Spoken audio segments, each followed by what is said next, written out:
Welcome to the Healing Waves Reiki podcast. I'm your host, Kathy Scarpito, Reiki Master Teacher, spiritual mentor, intuitive, and physical therapist. This is a grounded, heart-centered space where we explore Reiki, energy, and the science and spirit of healing. How Reiki supports the body, deepens intuition, regulates the nervous system, and helps transform the experience of healing.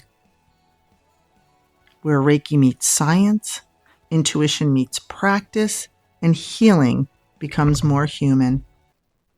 If you're curious about Reiki, drawn to deeper healing, or seeking a more connective and intuitive way to care for yourself or others, you're in the right place. Let's begin.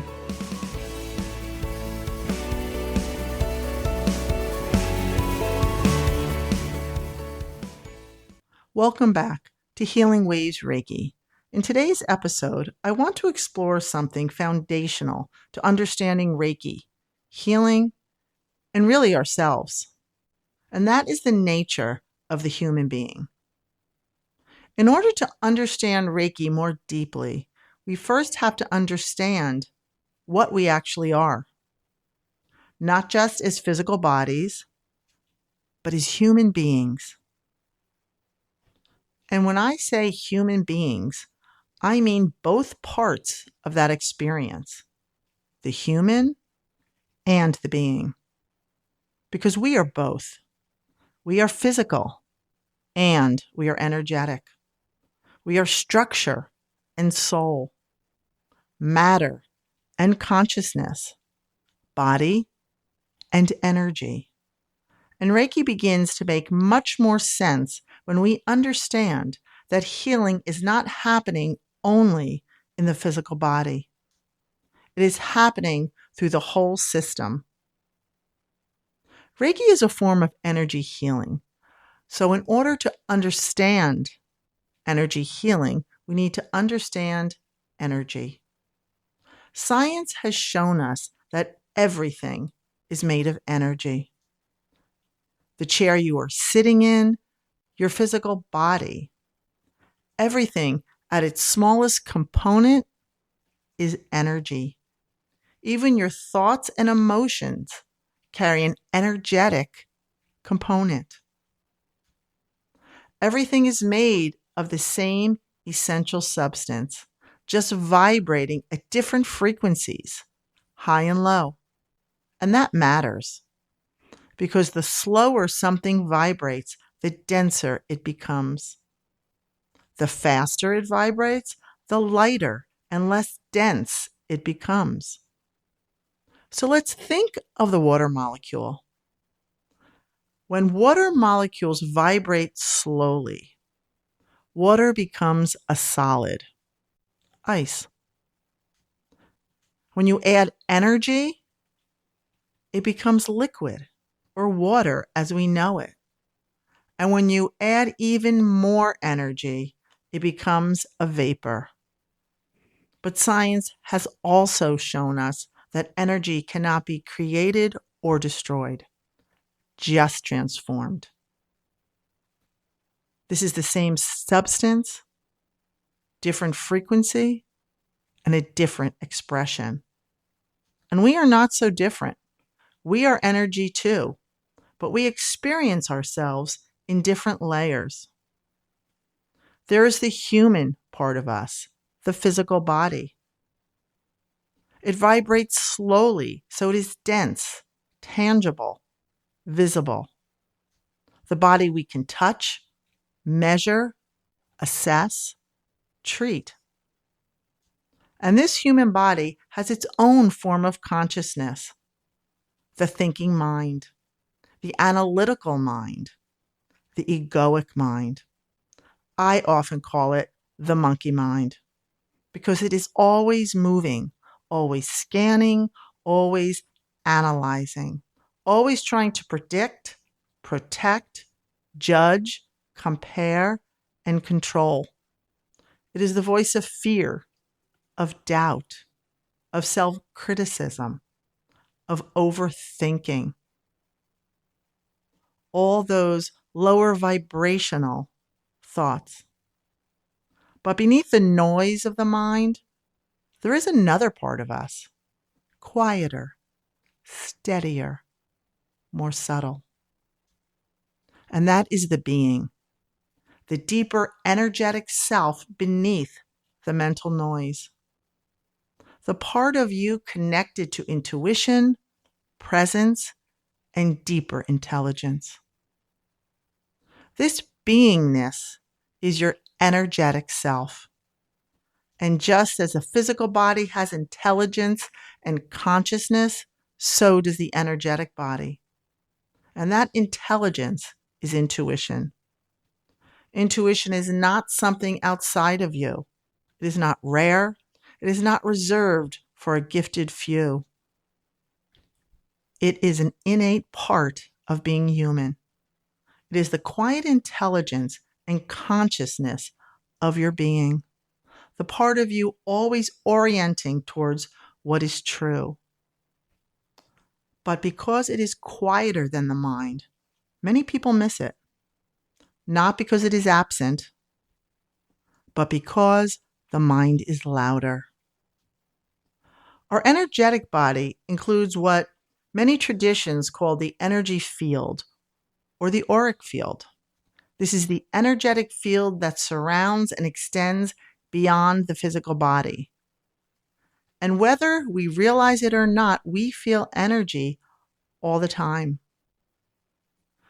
You have likely met someone and instantly felt drawn to them.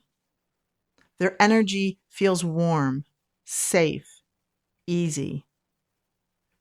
You think to yourself, I love their energy. I love their vibe. Well, what is happening is your energy fields are colliding and resonating, and their energy feels good to you.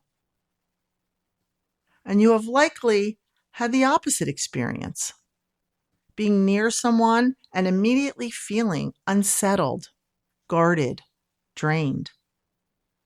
Before a word is spoken, something in you already knows your energy fields don't resonate. They dissonate, and you feel it. That is energy. That is your system sensing what your mind has not yet processed. So I'd like you to try feeling your own energy field. If you're driving, you can wait till later when you get home. But what I'd like you to do is take your two hands, palms facing each other, and bring them very close to each other without touching. And move them in circles. Maybe hold one still as the other is moving. And what I want you to feel is the tingling, the sensation, maybe the pressure. That is energy. That is your energy field. You can try this with friends, with family. You can even try it with a plant, placing your hands close without touching and sensing that tingling feeling. That same energetic system also exists within you as well, not only around you, but through you. This is where the chakras come in. Chakras are spinning wheels of energy, energetic centers in the body that help process and move information through our physical, emotional, mental, and spiritual systems. And when energy is flowing well, we tend to feel more balanced, more grounded, more connected, more clear. But when that energy becomes stagnant, blocked, or imbalanced, we feel that too. And often, we feel it before we fully understand it. It may show up as physical tension, emotional heaviness, mental overwhelm, disconnection, exhaustion, just feeling off. And often, what we are feeling is the residue of what has not been fully processed: stored stress, unresolved emotion, protective patterns, past experiences the body is still holding. This is one of the ways Reiki becomes so supportive. Reiki works with the energetic body. It helps restore flow where energy has become stagnant. It helps soften what has become guarded. It helps regulate what has become overwhelmed. It brings balance. And this is where the science becomes important, because one of the clearest ways we can understand Reiki is through the nervous system. Reiki has been shown to support a shift in the autonomic nervous system. And this is one of the most important reasons it can feel so regulating.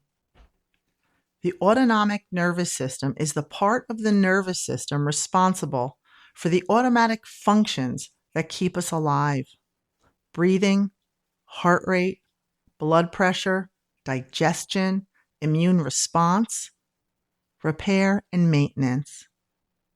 It has two primary branches: the sympathetic nervous system, or fight or flight response, and the parasympathetic nervous system, or rest, relax, digest, and heal response, or repair and maintenance. Both are needed and both are important. When the body perceives stress, the sympathetic nervous system becomes activated. This is our survival response. Heart rate increases, muscles tighten, breath becomes shallow, stress hormones rise, the immune system is compromised, the body prepares to protect. And this response is intelligent. It is designed to keep us safe, to get us away from danger. But the body does not only respond to actual danger, it also responds to perceived danger. And this matters. Two people could simultaneously be driving over a bridge, and one person's heart begins to race. Their palms get clammy. They are in a panic. And the other person is enjoying the view, relaxed, calm. It is not the bridge that is eliciting the fight or flight response in one driver. It is their perception of the bridge. Because our nervous system responds not only to what is happening, but to what we believe is happening. Our perception of stress is often just as powerful as stress itself. The body does not always know the difference between a true threat and a believed threat. A difficult conversation, pain, fear, uncertainty, anticipation, emotional overwhelm. If the body perceives danger, it responds as though danger is real. And when that sympathetic state stays activated too long, healing becomes harder, because the body is focused on protection, not repair and maintenance. This is where Reiki becomes so supportive. Reiki helps shift the body out of a sympathetically driven state and into a more parasympathetic state. And this is where the body is in its best position to heal. Because in parasympathetic regulation, the repair and maintenance systems become more available. Digestion improves. Breathing deepens. Muscles soften. Immune function becomes more supportive. The body shifts from protection into restoration. And this is why Reiki can feel so calming. Not because it is doing the healing for the body, but because it is helping create the internal conditions where healing becomes more possible. The body is deeply intelligent. It already knows how to heal. It already knows how to repair. What it often needs is the right environment to do what it was designed to do. And that is one of the most meaningful bridges between Reiki and healthcare. Because when we bring the spirit of healing into care, presence, safety, regulation, intention, we support more than treatment. We support the conditions that allow healing to be more fully received. And that is where healing becomes more human. Reiki does not replace medicine. It does not replace skilled care. But it reminds us that how care is delivered matters. How safe someone feels matters. How supported their nervous system feels matters. How the body experiences care matters. And that changes everything. Thank you so much for being here, and I'll see you in the next episode. Thank you for listening to the Healing Waves Reiki podcast. If this episode resonated with you, share it with someone who may need it. Subscribe and leave a review so more people can find this work. Until next time, stay grounded, stay open, and keep healing. This podcast is intended for informational, educational, and inspirational purposes only. The content shared on this podcast is not medical, psychological, legal, or professional advice, and is not intended to diagnose, treat, cure, or prevent any condition. Always seek the guidance of a qualified healthcare provider, mental health professional, or other licensed professional regarding your specific needs.